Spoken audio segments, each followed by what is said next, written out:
Ladies and gentlemen, boys and girls, welcome to the Golf Lovers United podcast. I am Golf Lover UK and I am joined by my brace of brilliant men, Red Harrington and Pro Golf Critic. How are you both?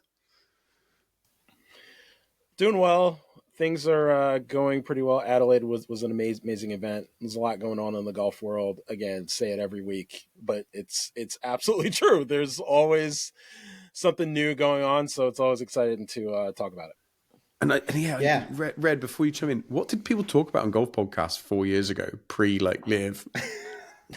Oh, there was so much going on that they were talking about F1. They were talking about other sports. It's crazy to see how things have changed in a short amount of time. And it's also exposed a lot of these podcasts out there that are not equipped to sort of talk about the changing landscape of global golf. Luckily, we are. So, for what it's worth. I would love to chat about that as well. And I really enjoyed Adelaide. It was a great watch. Just the vibes were immaculate. Shout out Fireballs for taking it home, but I do have to switch hats to my normal Ripper gear here. We're home cooking didn't work for us this week, but we're moving on. See how Hong Kong goes. So, Well, we're not going to talk too much about the golf podcasts. Some of them have got some difficulties to work out with some government loans they should or shouldn't have taken from the sounds of it. I don't know what's going on there. You seen any of that, Red, or it's just...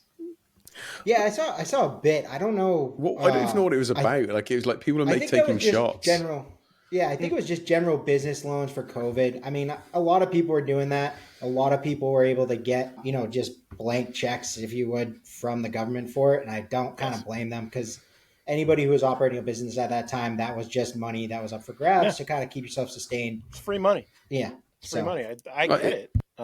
Just take it if it's there, right? Mm-hmm, mm-hmm. Yeah, that's why I don't blame people for doing it. I just think that, let's not go there right now. I don't want to think about them. I don't want to talk about them. I didn't know it was anyone in particular. I'm just being generic. Yeah, it's someone in particular that I've gone nuclear on them many times on social media. Most people know exactly who we're talking about. I've tried to keep their name out of my mouth as much as possible because every time I mention them, it just grinds my gears. So I'm gonna try to let's talk about Nuclear. I want to talk about Nuclear. So I get on really well with Brent, who runs Nuclear. Right, really nice guy. Get on with him. They did something shitty this week. Yeah, they did something shitty this week, and I messaged him and said, "Look, mate, I love what you do, but I'm gonna call a spade here, and you are not. What you've done there is not good." Well, I don't mind. Their brand is their brand, and they do what they do. And if they want to be more pro live or more pro whatever and play that, I've got no issue. The thing I had a huge issue with, they're just an aggregator. They're an aggregator. But the thing I had a huge issue with, though, Jay, and I called Brent out on it privately because it's need to say it publicly, and they did take it down very, very quickly. Was they did a spoiler on Bryson's breaking 50. Break 50. Yeah. So they said, "Hey, Bryson's break 50's out, and he scored a 48." I'm like, mate, it's not even 4 hours old. Like, putting that out 2 days later, maybe fair enough. Give golf people a chance to watch it, but to put it out 4, 5, 6 hours after it dropped, I thought was really, really wrong. But anyway, but fair credit. There's been a few people they took it down.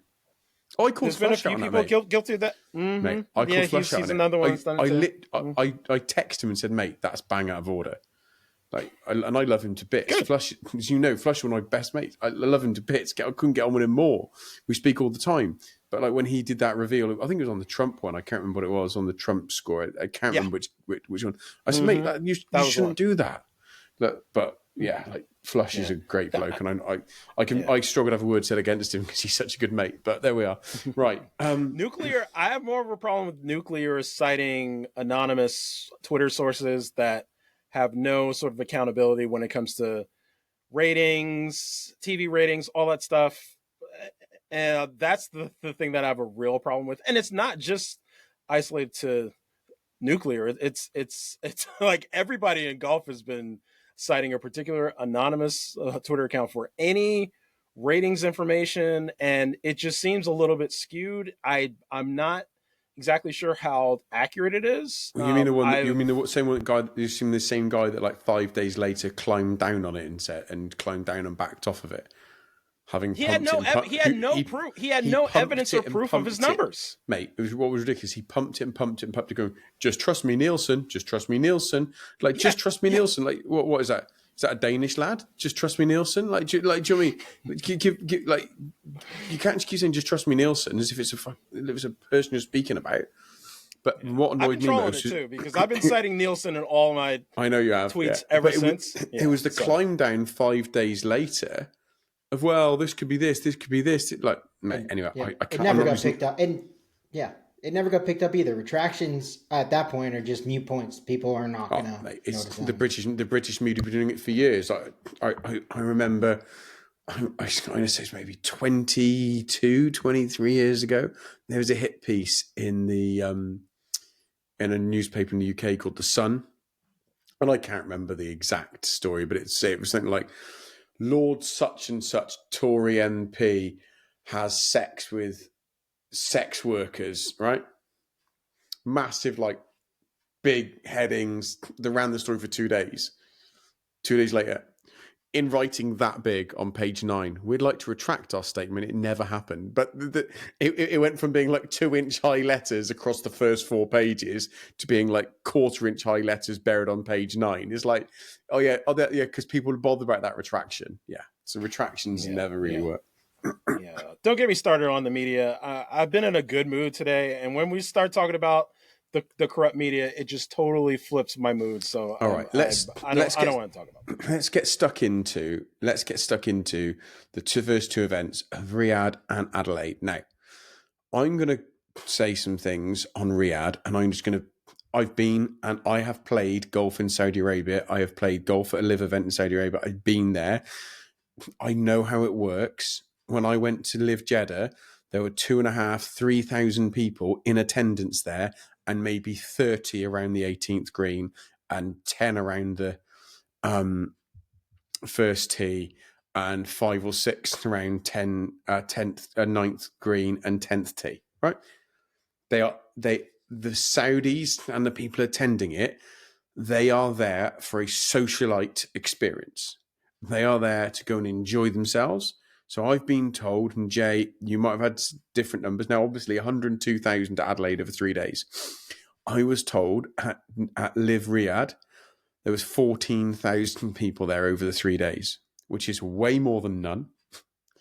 But it's about 13,500 more than we ever saw on screen. But it's because they're in the 2 big build-outs for corporate hospitality. There's 2 of them, and there's a smaller build-out on the back of, I think someone said to me, it was back of 7, it might have been 70 or 60 that went wrapped around the other side of a green. And then they were in the fan village. So look, on paper and not just, to view just it, there's no one there. And 14,000 people isn't a lot over 3 days. I'm not defending that, but I'm just saying we have to understand. Let's talk about the numbers a little bit. But we have to say the fans in Saudi Arabia are not going to watch golf in the same way the fans at LIV Adelaide are.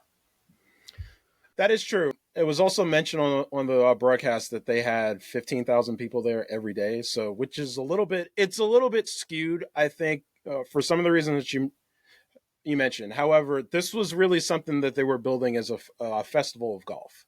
So, golf, the LIV events, obviously, small component of that. On top of that, you obviously have a huge concert that happens after the golf.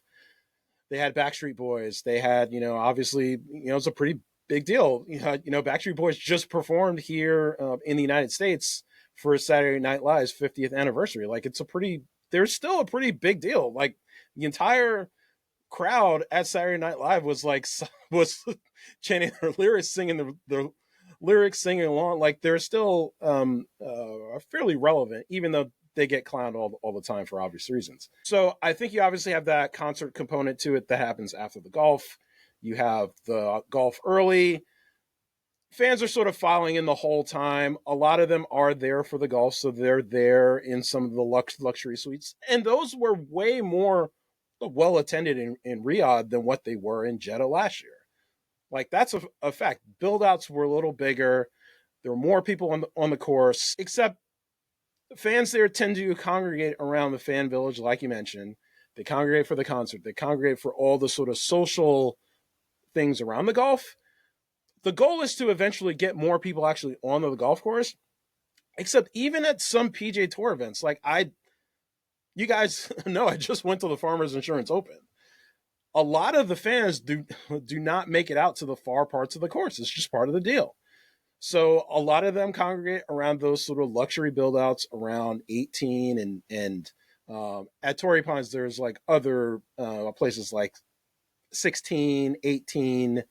I think there's another viewing area on like, God, I think it's 5. Like they're sort of spread out throughout the course. So none of that is a surprise. I just think that this over scrutinizing of numbers, whether it be people on the ground, whether it be people watching on TV, is just such a psyop in its own, because you can manipulate it however you want.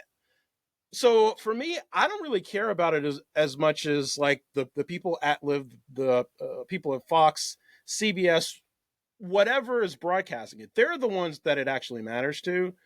Me, I'm just trying to enjoy the experience and know that LIV is up-leveling and growing, and it clearly and obviously is.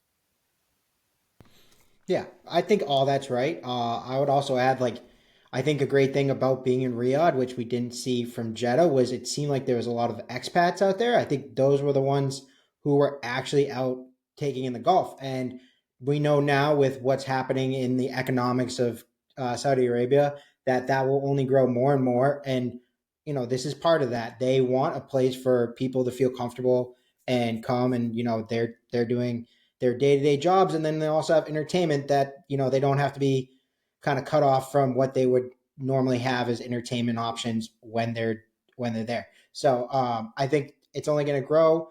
I know people want to use it to dunk on LIV. I think there's just an understanding that, you know, they have to be there.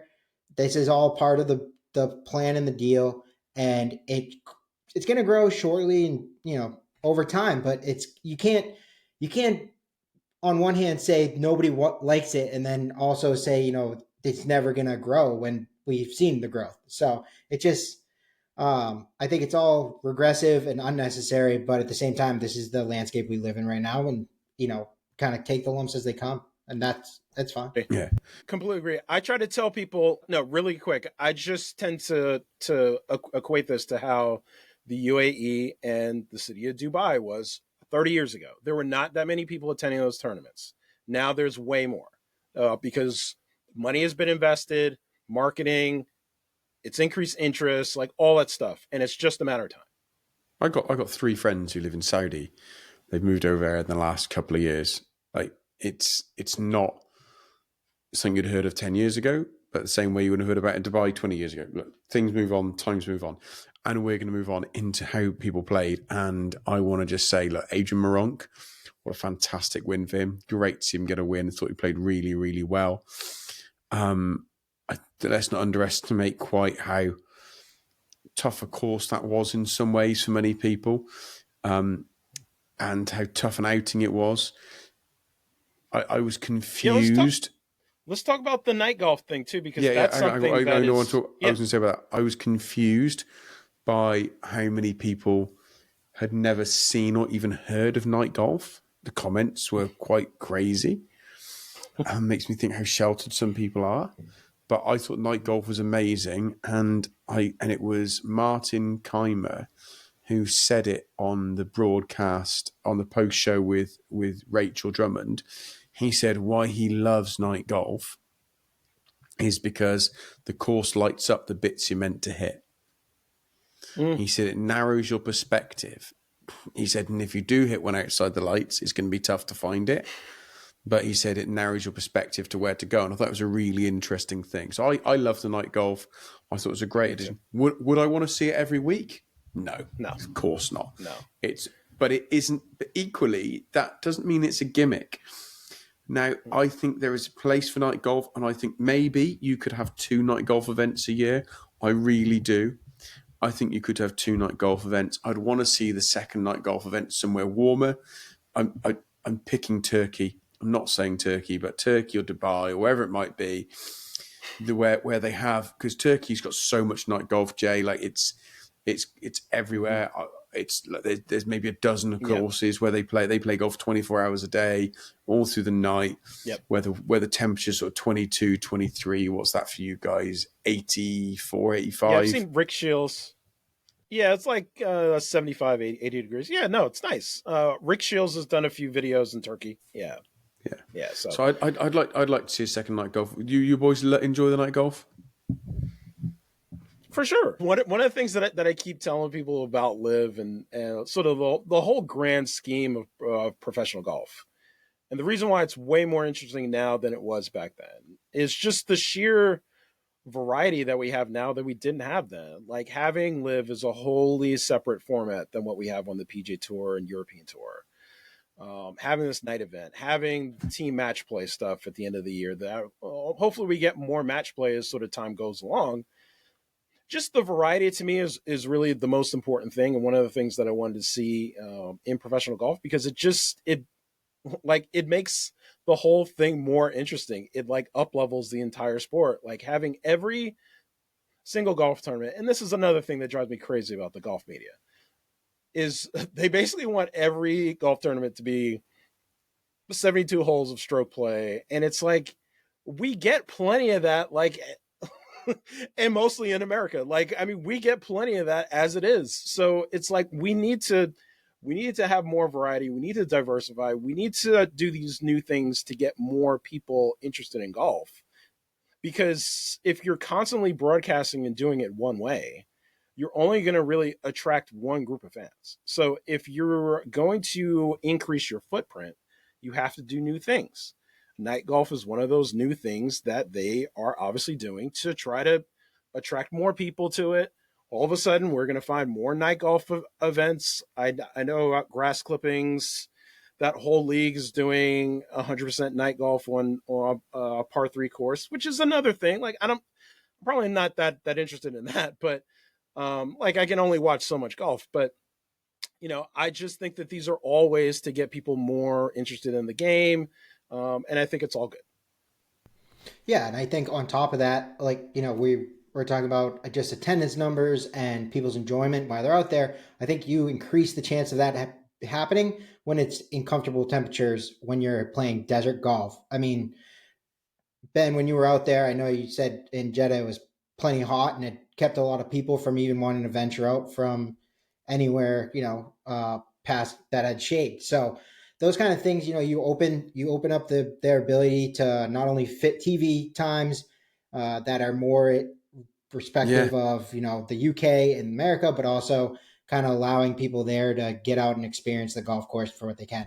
I would also like to say, people were kind of coming at the golf course and saying that, maybe the lighting was to kind of hide some of the issues that it has. And I will say, on one hand, that the golf course clearly needs more time to grow in. I don't think we'll see it in that kind of, basically poor conditioning next time. If anything, the lighting highlighted the issues, because most of the issues on the green. So saying the lighting was to hide the issues. Yet again, that's just mindless morons who don't understand golf and want to mouth off and just talk crap. I've had it this week with people. If you're saying, so plenty of them out there. Yeah. Well, and then the whole golf course is just going to change over time, and I'm excited to kind of see that shift. You could even see some of the palm trees were very immature. So like, that whole golf course will be somewhere that I'm not probably going to love the fact that it goes back there, but I think it will have more character and just be something that people finally get comfortable with and accept the night golf for what it is. And it's, it is what it is. It's a golf course that's kind of meant to kind of ease people into the game. They weren't going to build the toughest thing right on the doorstep and have people come out there, shoot a million, and never want to play golf again. So it's adaptable just enough for these pros. They did a half decent job at that, and they're only going to get better over time. And I think they're going to make the right moves and calculations to do so. Right. Well, we need to cover a little bit about how people played. So I'll just run down it. Obviously, Morant came first. John Rahm came second. We had a lot of people in sixth. Obviously, we had Sebastian Munoz came in tied second as well. We had a little bit of a slip away from Lucas Herbert. Look, I like Lucas Herbert. I think he's a great player. I think he's a good bloke, and I love it. I love his caddy, like Pew Dog. But that decision on 18 to lay up and go in the water, they obviously didn't choose to go in the water, but Herbert had to go for the green to win. I don't get that decision. Like that decision. I get it. The reason I don't get it is because his misses the cut. Well, so hitting a hybrid with that miss brought the water into play even more. You might as well just, if you're going to hit the hybrid, you got to aim 30 yards left, and then you've got to get up and down from 170 yards to force a playoff. Like, hit driver. You probably should hit that driver. Water. Yeah. Because even if you hit a bad driver, like you saw from a few guys, just push it way right. Rahm pushes way right, wound up in an okay spot. Like Tom McKibbin, I think, hit the car path, wound up on the green. Like, I mean, there were more good things that could happen to hitting driver than almost any other club. So coming short obviously was a problem, or blazing it 30 yards, 40 yards right. But how often do these guys hit a 30-yard ball 30 yards, 40 yards right? I mean, we saw it, but they were able to cover the water. So it's like you were the worst you're going to probably make is a par from over there, which is good. I think that a lot of these guys, when they get around the lead, they start playing completely differently. And I think that, look, Lucas Herbert is an aggressive player. Make no mistake. Yeah. And for him to just sort of go against the way he usually plays because he's close to the lead and trying to protect it. No, it's like, well, who you are is like what got you there. It's not like completely changing your style on the last hole of a golf tournament. So I just... Do I need to tell the story about when I was leading my club championships again and I went defensive? No, we definitely don't. No, we're okay with that. No, we definitely don't. I went defensive and tugged it into the water. Do we need that story again? I will say one thing about that whole situation. But he is right, Red, isn't he? He is right. Yeah. What gets you there got you there. Yeah. Yeah, no, and another thing about that whole thing is 18 is kind of an awkward hole, and I could honestly say that like maybe you could see it being shifted, but what it does provide is that is the one golf hole I will actually remember about that golf course. All the other ones, it might have been like very Torrey Pine-esque, like you might as well be looking at the same thing 17 times over. And then 18 has that quirk about it where, they were driving to do that and it was cool. Sorry, Jay, I know you're a Torrey fan. It's why I miss Jeddah, because Jeddah's got 4 or 5 like 18 at Jeddah, phenomenal hole. 16 by the water, 15 playing up to water. You got 2, 3, and 4, the big gullies and ravines cutting through it. You got 9 with a boatload of water and OB all down the left. I know I've played it, so it was a little bit different, but there are other holes. That bizarre par 3 that when the wind switches plays into the wind. Remember, I played. You read? You might not have heard this story. I'm playing in the Pro-Am. Playing with Anaban. We zapped it. It's 130 yards. Barnes said, what do you hit that? I said, maybe a gap wedge. I said, bit of wind. Bit of wind on it. My pitching wedge. He went, take your 8, because once it's up there, and it's just going to... I said, I can't take an 8, but it's 130 yards to flag it, mate. I carry my 8 iron 160 yards. He went, take your 8 iron. Came up 9 yards short with an 8 iron. The wind is just absolutely just bang straight into you, coming straight off the sea, and because the tee is lower than the green by maybe 25, 30 foot, the tee box is sheltered, so it feels windy. But as soon as you get up level with the green, it's like you're playing on the top of Everest. The wind is just in your face. Yeah, I missed Jeddah a lot, but there isn't that at Riyadh, is there? No, it's not. But the night golf carries it in it. But right. It's what we sometimes get with this is we don't get enough chance to cover off how people performed. I thought there's some great performances. Sam Horsfield's put in 2 great ones this week and last week to see him bounce back, and looks like a really recovered from an injury. Great to see Munoz back. Bryson. Bryson did a Bryson thing, didn't he? Bryson did that Bryson thing. He looked like he was going to win, then looked like he wasn't, and then somehow still managed to finish 6th. He's sometimes got a touch of the Rory backdoor top 5 about him, Bryson. Like, gets off to a flyer, has a bad one, somehow still ends up quite up high. Like he's got a touch. He's got a touch of the Rories about him like that. Yeah, it's kind of like the Masters last year. You know, it's kind of he was up there, and then all of a sudden he fell off round 3, and then last round got into the top 6. But shout out to a couple of people I want to shout out because I've completely dogged them the last six months. I got to shout out Bubba Watson. Like, Bubba Watson has come to play this season so far. Like, you finished 12th here at Riyadh, 21st and 20. Yeah, so like he's playing. So, like, I think those are like for the past 2 years, those are 2 of his best finishes. Jay, wait. He is only half a point fewer this year after 2 events than all of last year. Yeah, sounds about right. There's your proof, isn't it? He's going to play this year. Yeah. Well, and he's half a point more to be equal last year. Yeah, but also if he finishes out of the points the rest of the time, he's still in the same spot. I do want to see him continue. Like, I think that he's elevated. I think that he's playing better. I think that he did have like lingering injuries. Like, obviously he sat out all of 2022, and it's taken him a little while to get back. I am very optimistic that, like, look, if we get a really good Bubba Watson this year, the range goats are going to be way better than I expect them to be, because I was expecting them to be a bottom 3 or 4 team, and it was going to have to take Matt Wolff and Peter Uihlein playing really well, and Ben Campbell just kind of playing solid. They all played, I mean, pretty well for them, and they finished on the podium. So I got to give the shout out to the Range Goats. I apologize to them on Twitter, and they accepted it. They were like, it's never too late for me to get back on the Goat Gang. So shout out to the Range Goats for the good finish at Riyadh. And Matt Wolff, so frustrating. Like, is there a player?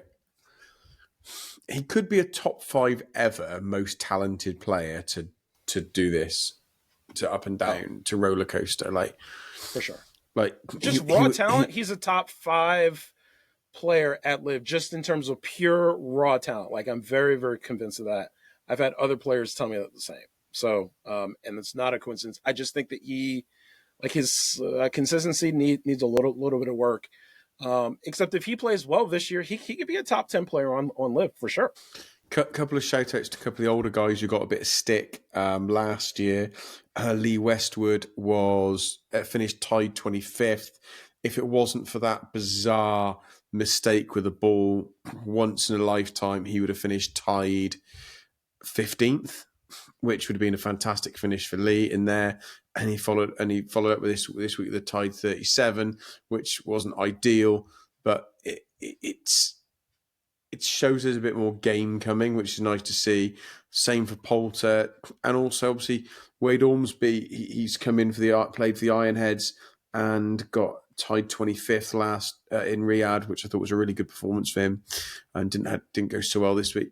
Interestingly, I'm not hearing anything about Kazuma coming back in at the minute. Do we know what that injury? I was told it's an illness. I was told it wasn't an injury. Back injury. I was told it was a back injury. So yeah, it's a little suspicious, and it's also it's going to be even more so if this 2 weeks period goes by and then they get Wade in at HK, which is basically like another one of his home courses.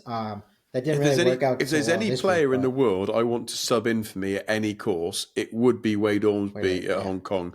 He's actually won it twice there in the last 6 years. He's won the Hong Kong Open twice. So if there's anyone that can get round and know that place, it is him. But yeah, you don't want to see anyone miss out because of injury. It's definitely it's going to affect Jin's year because he's one of those players that needs a lot of solid performances to kind of scrape up those points, and if he's not going to get back in, it's going to look bad. I want to do a slight apology to Ben Campbell only. I'm still going to keep my foot on the goat's neck because I just need to see more from them. But Ben Campbell, I put him as the last person in my rankings, and he has now made me shut up. So shout out Ben Campbell. He's played much more solid than I expected. And but the GOATs, I still want to see something from him. So a little more consistency.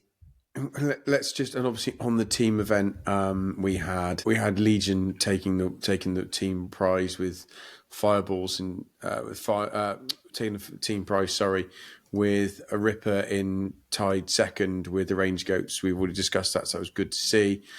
The very last thing I want to say on Riyadh was, and Jay, we've both spent time with him. We've both walked with him. We've both been super close and seen his game up tight. DJ had a phenomenal first round, and then that's where I was going to go. Yeah. 2 garbage rounds. And look, we spent time with him. We've literally walked inside the ropes. It's not just him. 2 feet from it, but like I'm saying, sometimes people say, "Oh, why can't you call people out? Would you call people out?" We're calling out someone that we get on with, that we've spent time with. Like DJ is a phenomenal golfer, a phenomenal talent, and I was like a dog with 2 dicks on that day one of Riyadh. After he performed that well, I was like, "Oh my god, he's so back. We're so back." Me too. And then we were so not back. No. You've not heard that phrase before, Red, have you? Hang on, Red. No. Like a dog with 2 dicks. Maybe it's a very British phrase. Yeah. I'm definitely gonna have to mark this as not safe for children now. But I will say DJ, like, I think that I was looking at some of the stats. I think that his driving is fine. Like, his driving and all his long game stuff for the most part, it's pretty close to the level that it needs to be. Like, he's driving it long, he's driving it fairly straight. His wedge game and his short irons were just not good. Like, he was in the bottom 3 of the entire league in Riyadh as far as strokes gained short. So anything under 150 yards. Really disappointing to see, honestly. I think that we are going to see a slow climb from him as the year goes on. I think that, and I said this last year, he is due at some point this year to have, to get back to his normal sort of DJ levels at some point. Like, he's due for another spike here. And I think that, we're going to see that as the year goes on, especially when we get into major season.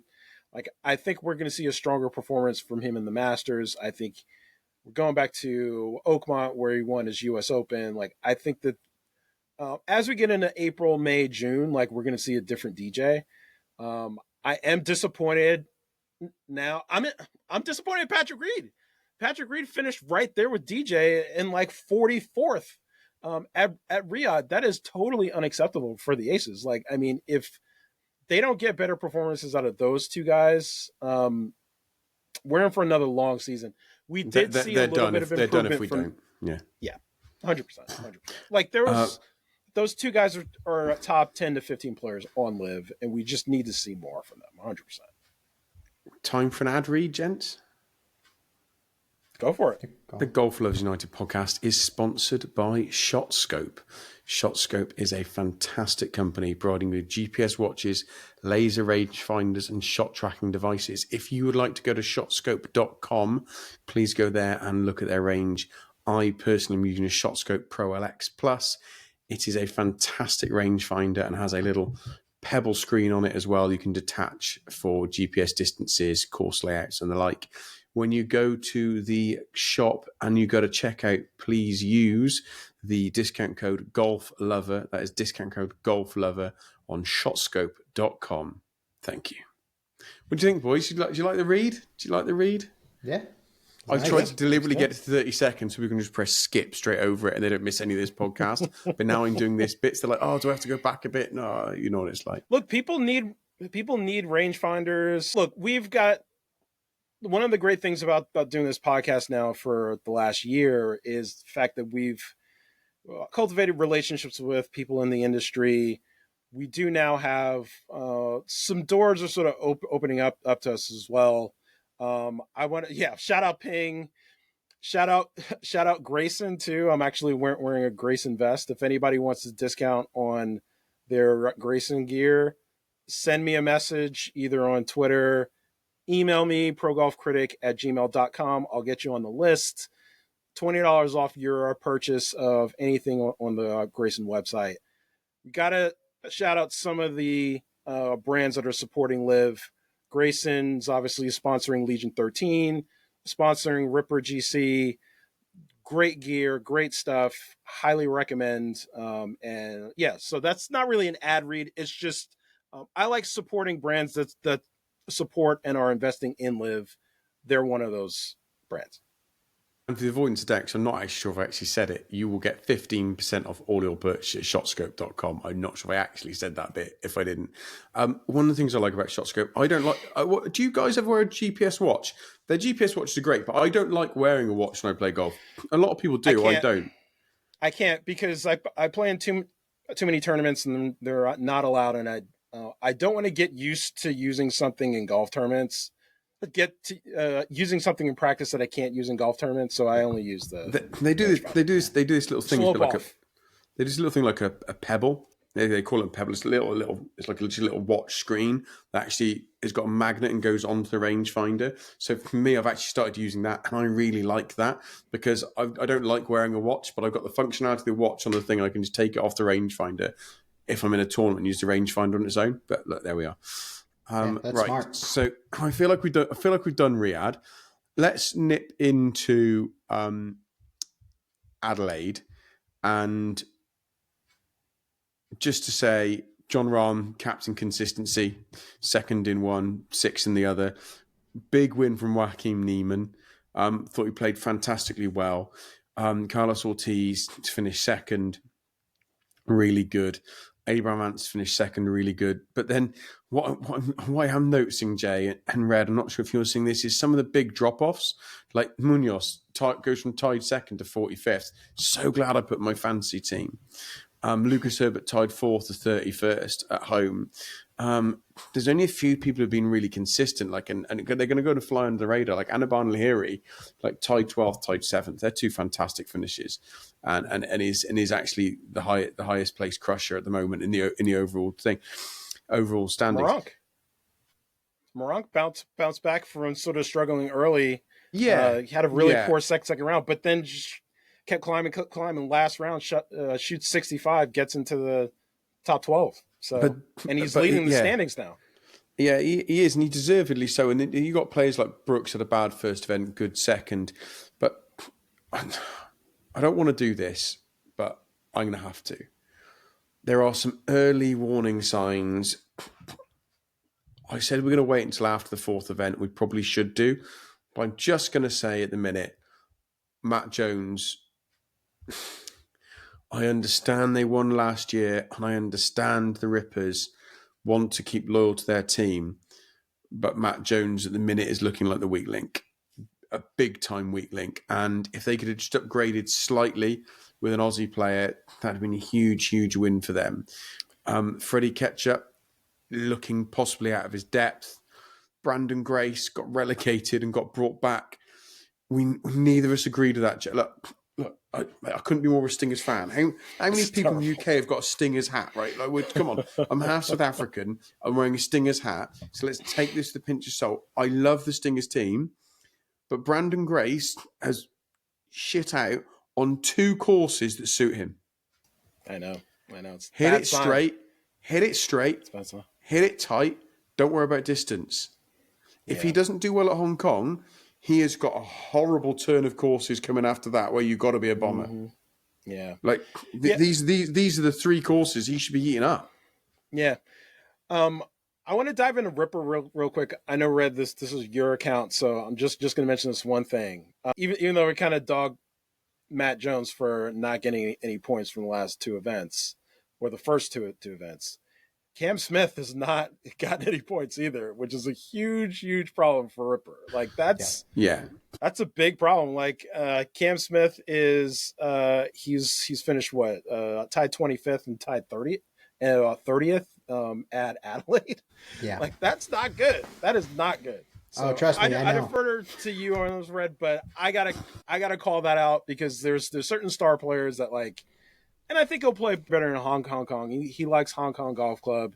Usually plays well there. Played well there last time. So we'll have to see. But not good. It was really disappointing, and even for the home crowd, I'm sure would have loved to see him play better. And I burned him on my one and done. I thought that he was gonna kind of figure out what he needed to do. Was definitely playing a lot firmer than I thought, at least through the fairways, which I think really did not help him at all. And yeah, it just wasn't good. I mean, I think he's like having a little struggling a little bit with swing thoughts. He seems just wanting to do the fade, and it's working sometimes, and then you just get the big snap double cross kind of looking thing. And that double cross, and in you come, and you're done. Yeah, you're Romeo done. It is apps. That's an English thing. Romeo done. That's a rap song from the UK. You'll not know what it is. Yeah. But yeah, it's that double cross, and he's done, and you can see it, and it just comes in, and he's whoosh. And his whole body language changes because he knows he's done it. And it's not going well. On the Matt Jones thing, I will just point out he had a really decent day round 2 when other people struggled. He shot 1 under. I'm not sure why he wasn't better when the conditions were working in his favor, but I'm still holding out a little hope that he's still got a little left, but I would love to see better finishes. And then guys who I just want to, I think people aren't paying attention to, or they probably are, but if number 1 on my list, Taylor Gooch, like if he's not going to show up, Smash might as well just pack it up and go home. Like I can't stress that enough. There's some guys who I'm willing. And you want to talk about body language? Look again. Yeah. Oh, my Smash hat's upstairs. Gooch's body language. Like I spent a bit of time with him in Centurion. Really, really nice person, but he doesn't look like he's interested. And all the people that criticise LIV players checking out this, that, and the other, oh, they're taking the guaranteed money. He is not an advert for that not being the case. No, not at all. No. Mito Pereira, we got to call Mito Pereira up too. But Mito's different. He looks like he's grinding. He looks like he's trying. He just looks like he's playing badly. Is he though? Because I don't know. Taylor Gooch doesn't look bothered, though, Jay. Taylor Gooch is playing great golf and doesn't look bothered. Mito looks like he really is gutted he's playing badly. TBD. I'm not entirely convinced on that. The reason why I say that, and Red and I talked about this in the spaces, he had an opportunity to play in the International Series event in India with the rest of his team. All of Team Torquay was there. True. He was not there, which is a huge indicator to me. Like, you can grind as much as you want, except certain players. And I said this when LIV came about. There were going to be certain players that thrive playing less events and playing well in those events. Like someone like Brooks, that was perfect for. Like, Brooks does not need a lot of reps. Someone like Mito Pereira needs reps. Someone like Taylor Gooch probably needs more reps. Let's just be honest. So, and I think now with this potential deal coming in over the next couple of weeks, I think that these guys are going to have more opportunities to play. And I think some of the guys that are struggling, I think they need to play more. I need to see Anthony Kim play more. I need to see Mito Pereira play more. I need to see, someone like Brendan Grace. I need him to play more. I'll defend AK though. He has been to a couple of the IS events for sure, and he has been playing, but he could play more. I'm not saying he couldn't, but I think he's unlike not like Mito. Mito's just not been doing it, as you say. Can we also just two people I want to say well done to? In a weird way, it's not patronising. He's one of the greatest golfers of all time. So when I say well done to Phil Mickelson, please everyone take that with a pinch of salt. Who am I, Ben, Golf Love UK, to say well done to him? Phil missed an event with an injury, came straight back in, finished tied 23rd. Now, it's great to see. I think it's good to see. And can he kick on? Can he move on? Look, I would love to see Phil get a win. As much as I love LIV, I'd love to see Phil win a major, whatever it might be. Is there gas left in the tank? Who knows? But I'd just like to see Phil in that. I'd like to see Phil I promise you there is. Yeah, and I think there is. I'd love to see Phil this year finish somewhere between 16 and 24. Like, if you can finish 16, 24, the high flyers be doing great. And then the other person I want to say a well done to again. Who am I to say well done to this person? Where is he? I'm looking for Blandy. Where is Blandy? Blandy? Mate, come on. Let's be honest. He beat John Rahm. It doesn't matter who he beat, mate. He finished fifth. He beat most. He beat nearly everyone, mate. But let's be honest. Like, if there is a course that's between 6,400 and 6,800 yards long, and is tight, I'm ride or die on that man to get a top 10, because he just goes, I'll put it down there, away from the shit, and I'll do it again, mate. Hong Kong. He's going to be right there in Hong Kong. Like, Richard Bland is one of the great stories on LIV, and it's too bad the media. He's one of the great stories in. He's one of the great stories in golf. Yeah, one of the great stories in golf, but because he plays on LIV, it's ignored. He's not getting the recognition and attention that he should. Because this has been one of the last 5 years of Richard Bland, ever since he won on the European Tour when he was 48 years old. No, so he won the British Masters. Leading the US Open in 2021. He won the British Masters. Torrey Pines, of all places. Yeah, he won the British Masters at the Belfry. Shout out to the Belfry. I actually got that on there. Yeah, Belfry. Yeah. That's where he actually won the British Masters, having not won and lost his card and gone to the Challenge Tour and come back and all that sort of stuff. And yeah, it's a great story. But I just want to shout out Blandy. For sure. I suppose last but not least, before we wrap this up, we'll do politics and other stuff next time. Tom McKibbin. Oh, what a stud that kid is. Yeah. Tied 15, tied 15 and tied 7th. Hand up, I was wrong. He did not need any time to adjust. He adjusted immediately. For sure. The time he had to adjust was, did he birdie the second hole on the first day at Riyadh? It might have even been the first. Or was it the first? Like he was right out of the gates. Like I swear, was like every time they cut to him, he's like making an eagle. Like it was like it was unbelievable.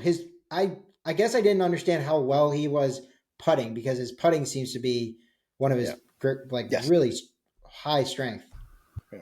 The thing I want to say about Tom McKibbin, and I gotta give Fred Couples some grief on this. Fred Couples was like, he's one of the most anti-LIV people that's been out there. And he's been saying, oh, show me the guy that like goes to LIV because he wants to go and not for the money. Guess what? That's exactly what Tom McKibbin did. That was Davis Love, wasn't it? Well, it was both of them. But Fred Couples was the one was like, specifically about John Rahm, because when he went, it's like, oh, it took all this money to get him there. He's like, show me the guy that goes there for no money, basically. And Tom McKibbin has been out on Front Street. He didn't go for a ton of guaranteed money. Obviously, being on LIV, you're guaranteed money every single event. Except he has been playing he's such an elite talent. He's earned 1.7 million in 2 events. Yeah, exactly, which is awesome. Guess what? He wasn't doing that on the European Tour for sure, and he probably wasn't doing that on the PGA Tour anyway. I think he has said in the press conference, he was like, I've been following LIV since the beginning. It looked like a ton of fun to me. This is where I wanted to be. Like he is a really, really great example for the young players out there that like, look, this is season 4 of LIV. Like some of these guys have been watching, some of these younger players have been watching LIV now since they were teenagers. And it's like all the sort of cultural stuff around LIV really appeals to them. The whole team concept really appeals to them. The music on the course appeals to the younger crowd. Like this is going to continue to attract younger players that are interested in this. And I think he's one of those guys. And he gets to learn under 2 of the great European Tour players of all time, John Rahm and Terrell Hatton, and then everybody else on LIV too. So I definitely want to shout out to Tom McKibbin. I think he's been a great addition. He's going to continue to play well.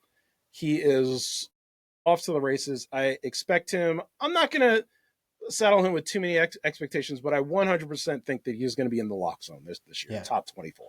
I know, just on that, not on Tom, but on young players growing up, I got to give credit to Ripper. They've funded a large portion of the Australian golf program for youth.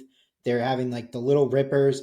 I mean, that is the kind of thing we want to see up and down from these teams. Some have done it, some more than others, but that the Majestic's done it for 200,000 children. Yeah, no, and it's excellent. And I think, I don't know how many people in Britain are growing up wanting to be, I'm sorry, I'm now branding them the Majestinks. It's just going to be what it is until they get a podium. But there's a lot of kids growing up in Australia right now. Sorry, Ben. There's a lot of kids growing in Australia right now that want to be rippers someday, and that you cannot quantify on, that's what the money is for. Doesn't even answer like that kind of question. Like it's just excellent. So. Agreed. Well, gents, I feel like we've done a lot. We do want to talk a little bit about the deal. We haven't got time in today's show, but I think, Jay, what we're going to do, so next week we'll do a heavily politics podcast. We're going to dive into the proposed deal and what Jay and I have both predicted in the past. You can go back and listen to some of those episodes where I've talked about World Golf Tour at the top and PGA Tour and LIV feeding in. Jay's had very similar views on that. We've always thought that's how it was going to look. And I think you might end up finding out that we were right all along. So, Jay... there's nothing we love more than saying how right we are about everything. The only one that it's I almost know like likes people don't listen to us. Yeah, it's another story. They like to listen to themselves and like totally forget what we actually say. I went on Twitter earlier this week and mentioned that this deal is closer than people think. I got some very, very good inside information from, let's just say, somebody that's very involved in this. That this deal is probably going to get done within the next couple weeks. I was a little bit skeptical of that, so I've padded it by an extra week just because I know how slow some of these clowns in the United States work. So, and the PGA Tour is a whole other thing. Except I know for a fact the PGA Tour wants to get this done prior to the players. It's when Jay Monahan has this whole State of the Union thing. He does not want to have to answer any more questions about when this deal is going to be done. It's definitely going to be done before then. And there's like basically like a 2 to 3 week window when they can do it. And the mules, as they were called by that other podcast, the mules are not going to be happy. So if you were a mule and you didn't take any LIV cash... They're not happy now, though. They're not happy now. Let's call it what it is. Yeah, they're not happy now. They're going to be really unhappy when they see how this is going to shape up. They're getting shafted big time. Right, ladies and gentlemen, I've got to go. I've got things to do. Okay. It's 10:10 here. Red. Real quick, can I just add Wildcats Army, you're leading in the GLU fantasy. Anybody want to join late? You're going to be 75 shots behind that guy, but, come on over. Yeah, I think I might have broken a record from going from 6th in our fantasy league to I think I'm probably bottom. You're like 27th, actually, 31 points. So not too bad. But I was 6th. I'm now 27th. Right. Happens. Long season. Yeah, it needs to be a lot longer. Right. Take care, everybody. Love you all. Goodbye.